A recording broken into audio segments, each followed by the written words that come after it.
Graça e paz, Igreja Linda do Senhor, que esse seja o melhor dia de nossas vidas. Mais uma semana com o estudo bíblico, ainda continuando nessa revista Pessoas Como Nós, personagens do Antigo Testamento, da editora Cristã Evangélica. O personagem de hoje é um rei, o rei chamado Asa. O texto a gente vai encontrar lá no capítulo 14 do segundo livro de Crônicas. E aí também tem o capítulo 15 e algumas continuidades. Mas a gente só vai frisar e ler o versículo 2, uma parte do versículo 2 do capítulo 14, que diz assim: Asa fez o que era bom e reto perante o Senhor, o seu Deus. Capítulo 14 do segundo livro de Crônicas diz o seguinte, o versículo 2: Asa fez o que era bom e reto perante o Senhor. Qual é o alvo dessa lição? É despertar o espírito do povo de Deus a fazer alguns tipos de reforma. O rei Asa, ele fez 4 tipos de reforma, e esse estudo vai falar dos 4 tipos de reforma. Ele fez a reforma espiritual, ele fez a reforma litúrgica, ele fez a reforma ética e ele fez a reforma estética. 4 tipos de reforma o rei Asa propôs e acabou fazendo: a reforma espiritual, a reforma litúrgica, a reforma ética e a reforma estética. Como assim? Deixa eu te explicar melhor. A Bíblia vai dizer que Israel, o povo do Senhor, ele teve 3 reis inicial, que foi Saul, depois de Saul veio Davi, depois de Davi veio Salomão. Então o primeiro foi Saul, Davi e Salomão. Quando Salomão morre, os seus filhos assumem o reinado, e o reinado é dividido em 2 partes: o reinado do norte, que é em cima, e o reinado do sul.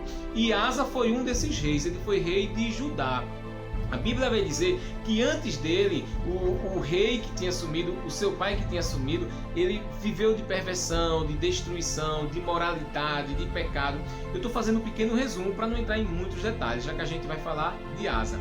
E aí o rei, ele desobedeceu, ele quebrou e levantou altares diante do povo de Deus. Ele fez muitas coisas erradas. Por isso que Asa precisou fazer uma grande reforma nesses 4 pontos que a gente vai falar um pouquinho. Então, ele foi o 3º rei de Judá, depois da divisão do reino. E o reino de Asa durou 41 anos. Ele, antes mesmo de assumir o seu reinado, ele viu uma porção de coisas erradas, que o coração dele começava a se corroer, começava a perceber que tudo estava errado. Quando ele assume, ele começa a corrigir, orientado, direcionado por Deus, começa a mudar e reformar para que o nome de Deus seja exaltado e glorificado. O que a gente percebe é que quando ele vai consertar tudo que o seu pai Roboão faz e destrói, a sua mãe Maaca, ela também acaba de alguma forma interferindo, e aí ele precisa até tirá-la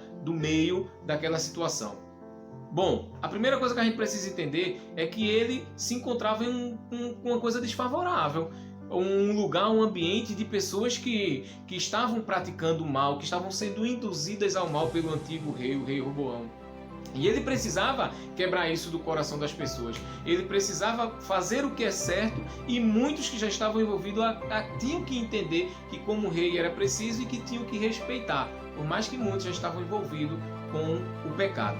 O versículo 8 do capítulo 15 do segundo livro de Crônicas fala o seguinte: Ouvindo, pois, Asa as palavras da profecia do profeta, o filho de Obed, cobrou ânimo e lançou as abominações fora de toda a terra de Judá e de Benjamim, como também das cidades que tomara na região montanhosa de Efraim.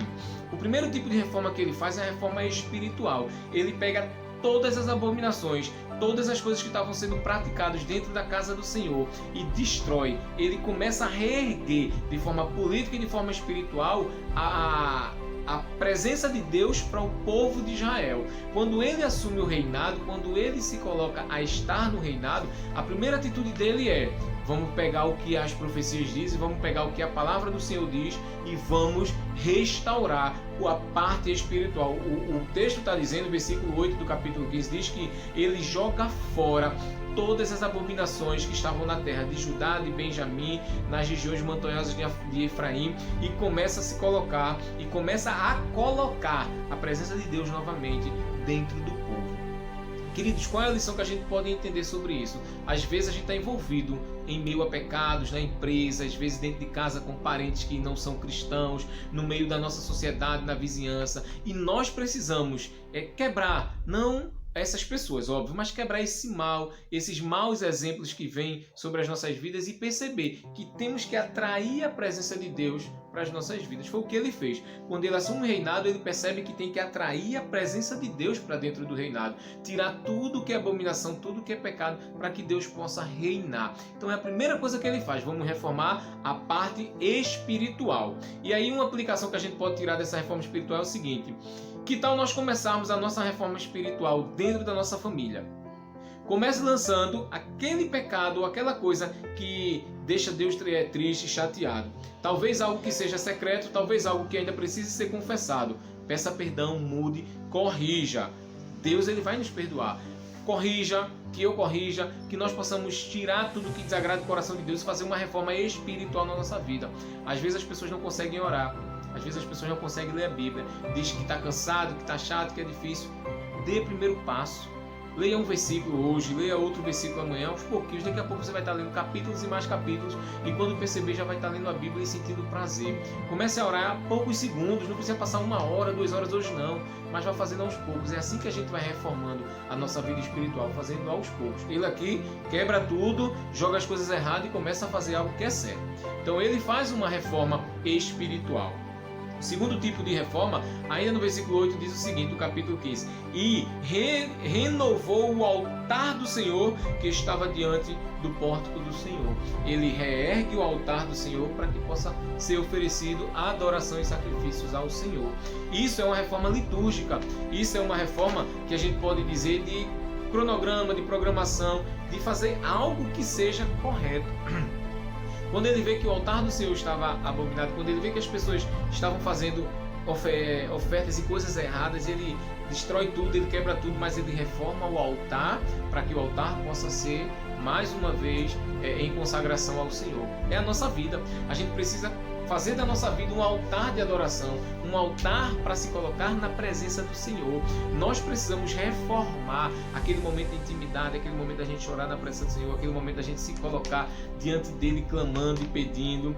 Quando a gente vai para um culto, quando a gente vai para uma igreja, quando a gente vai fazer alguma coisa, a gente sente prazer. A gente tá indo com o intuito do coração de dizer, poxa, eu quero, ou a gente tá indo muitas vezes por uma obrigação, eu tenho que ir, não tô afim, e aí? Eu sei que é bom nós irmos, mesmo sem vontade, mas nós precisamos reformar esse altar de adoração, esse altar que a gente se coloque diante do Senhor para apresentar as nossas vidas como sacrifício vivo ao Senhor. O que ele faz é, reforma a parte espiritual, quebrando tudo que não presta, e ele reforma o altar para adoração. Então você tira o pecado, ao mesmo tempo você se coloca diante do Senhor. É uma forma que a gente pode entender para as nossas vidas. Então há uma reforma espiritual e há uma reforma litúrgica. O terceiro tipo de reforma é a reforma ética. A gente vai ver no versículo 16 do capítulo 15 o que o rei Asa diz assim a palavra. O rei Asa, depois contra a Maaca, sua mãe, da dignidade de rainha-mãe, porquanto ela havia feito a Acera uma abominável imagem. Asa destruiu-lhe a imagem que assim tinha feito, colocou em pó e queimou no vale de Cedron. O que é que acontece? A reforma ética. Sabe aquela situação que você vai trabalhar numa empresa ou num cargo político, algo nesse sentido, quer colocar os seus familiares? Algumas vezes eu já ouvi até falar assim, eu concordo, que filho de pastor é importante que seja pastor. Por quê? Para seguir a descendência do pai e honrar. Por mais que o pai não tenha esse poder, por mais que eu não tenha esse poder como meu filho, mas é um desejo do pai que isso aconteça. Só que, será que os filhos de pastores, eles têm chamado? Será que eles têm que fazer isso só porque o pai é? Será que é o desejo do coração deles? E às vezes o que acontece é que os pais, para não perder uma igreja, acabam colocando os filhos, e os filhos que não têm um chamado, que não foi direcionado, comissionado por Deus, acabam fazendo coisas terríveis e desagradando o coração de Deus. E eu não estou dizendo que os filhos não devem ser pastor, por mim tem que ser. Eu creio que isso vai acontecer na vida do seu filho, do meu filho. Mas eu não sou pastor, eu não sou pastora. Eu creio que seu filho vai ser um pastor, a sua filha vai ser uma pastora, um missionário, um pregador do evangelho que vai ganhar nações, isso eu creio. Mas o que eu quero entender é o seguinte: será que nós temos que colocar os nossos familiares por coleguismo, por amizade? O que aconteceu foi isso. O rei Roboão, a sua esposa, sua mãe, sua sogra, todos estavam lá, acabavam vindo para dentro da família e exercendo, eu estou resumindo porque a história é muito mais longa, exercendo atividades dentro do reinado de forma ilícita, de forma que não deveria. A gente costuma falar isso daí até de nepotismo, é uma forma que a gente compreende dentro de um trabalho profissional. Alguém vai numa empresa e traz todo mundo para a empresa, está no cargo público, aí traz os familiares para trabalhar. Mas as pessoas não têm essa competência, as pessoas não fazem isso. E aí o texto, a gente entende que, biblicamente falando, Deus levanta sacerdotes para adorar, engrandecer, sacrificar e trazer a presença de Deus para dentro do povo. Mas aquela mulher, a que a gente conhece aqui de Maca, ela havia feito um altar para a Acera, que era um deus. Ela fez e destruiu as coisas de Deus e se colocou como uma mulher que fazia sacrifício, podemos até dizer como uma sacerdotisa, alguém que fosse para conduzir a adoração, só que para o Deus falso. E aí quando ele chega, ele desmoraliza tudo, ele quebra tudo, ele levanta um altar ao Senhor, mas também ele faz uma reforma ética, ele coloca cada um no seu lugar, ele coloca o sacerdote de Deus no seu lugar, ele quebra as estátuas, ele queima, ele faz tudo para agradar o coração de Deus. Às vezes a gente não pode de jeito nenhum, por coleguismo ou por amizade, querer atrair as pessoas para perto da gente.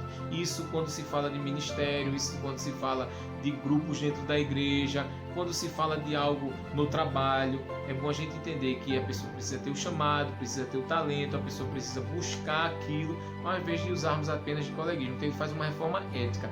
Nós precisamos ser éticos. Veja o que aqui a gente pode ter como aplicação do que diz assim, olha, ele fez uma reforma ética. O comportamento daquela família real era um comportamento escandaloso, estava desmoralizando o governo, desde a sua divisão, começando a fazer todas as coisas erradas, até o ponto de adorar a outros deuses. Então ele quebrou tudo isso, porque aquela família real, aqueles que estavam lá dentro do palácio, estavam fazendo tudo errado, e ele disse, não, só porque é família, não quero saber não, vou fazer o que é certo, vou adorar o Senhor. Então ele faz uma reforma espiritual, onde quebra todas as coisas.